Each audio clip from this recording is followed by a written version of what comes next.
उस्ताद दानिश्वर या सहूलतकार उस्मान काजी का चेहरा बेनकाब।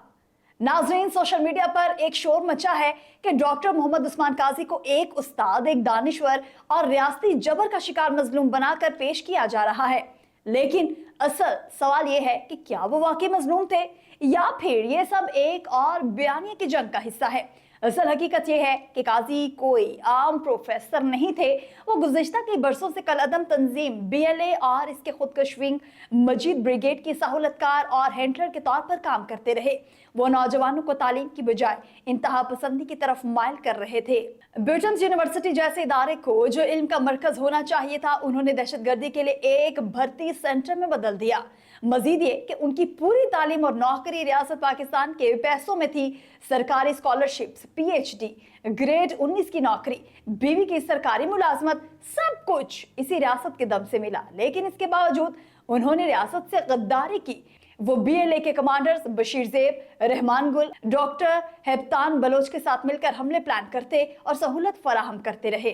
9 नवंबर 2024 को कोयटा रेलवे स्टेशन पर होने वाला खुदकुश हमला, जिसमें 32 आम शहरी और 22 सिक्योरिटी एहलकार शहीद हुए, इसके पीछे भी यही शख्स था और फिर 14 अगस्त पर एक और हमले की तैयारी में मसरूफ था। ये थे मोहम्मद उस्मान काजी के दानिश्वराना कारनामे। लेकिन नाज़रीन, यहाँ एक और पहलू भी सामने आता है। काजी के हक में सबसे ज्यादा आवाज भारतीय मीडिया और इस्राएली चैनल्स ने उठाई। क्यों?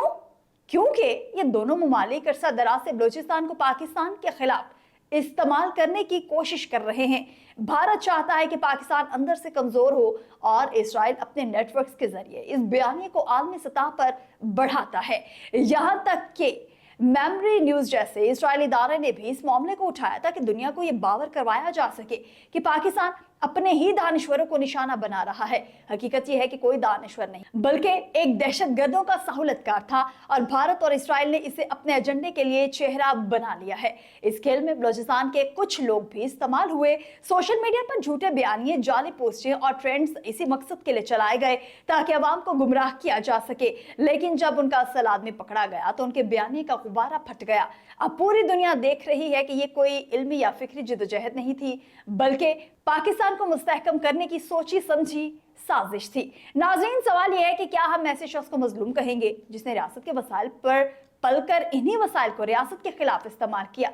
क्या हम ऐसे अफराद को दानिश्वर मान लेंगे जिनके हाथ बेगुनाह पाकिस्तानियों के खून से रंगे हैं? असल में ये सब कुछ एक ही मकसद के लिए है, बयानिया जंग। भारत, इस्राएल और उनके आलाकारों की कोशिश है कि कातिल को हीरो और गद्दार को उस्ताद बनाकर पेश किया जाए। लेकिन याद रखिए, सच को ज्यादा देर तक छुपाया नहीं जा सकता।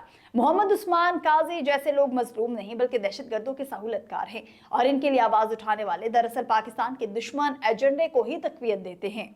आपको ये वीडियो कैसी लगी कमेंट सेक्शन में बताना मत भूलिएगा। दीजिए अपने मेजबान आकाशा यासीन को इजाजत। खुदा हाफिज।